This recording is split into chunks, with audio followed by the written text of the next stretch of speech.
சில வருஷங்களுக்கு முன்னாடி வாழ்வு சாதனை விருது அவருக்கு கிடைச்சப்போ நான் பேசுற வாய்ப்பு எனக்கு கிடைச்சது.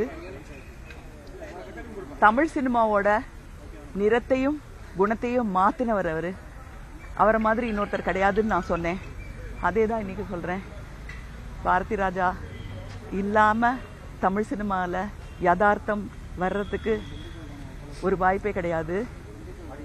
உங்களுக்கெல்லாம் தெரியாதுன்னு நினைக்கிறேன், என்ன தெலுங்குல அறிமுகம் செஞ்சது பாரதி ராஜா தான். புதிய வார்ப்பர்களோட தெலுங்கு வருஷனான படத்துல என்ன நடிக்க வச்சாரு. 1980 நெஞ்சத்தை கில்லாதைக்கு முன்னாடியே அந்த ஷூட்டிங் ஆரம்பிச்சிடுச்சு. மகேந்திரன் ஒரு பக்கம், இன்னொரு பக்கம் பாரதி ராஜா. எனக்கும் குரு தான். அவரோட 3 படத்துல நான் நடிச்சிருக்கேன். அவரோட அசிஸ்டன்ட் டைரக்டரா நிழல்களையும் நான் வேலை செஞ்சிருக்கேன். குடும்பத்துல ஒருத்தரா இருந்தாரு. கமல் மேலேயும் எங்க அப்பா மேலேயும் எனக்கும் இருந்த அந்த பாசம் எல்லாத்தையும் சேர்த்து ஒன்னா மணி மேலேயும் வச்சிருந்தாரு. என்னுடைய கணவர் மணிக்கும் ஒரு ஆசான் மாதிரி இருந்தவர் அவரு.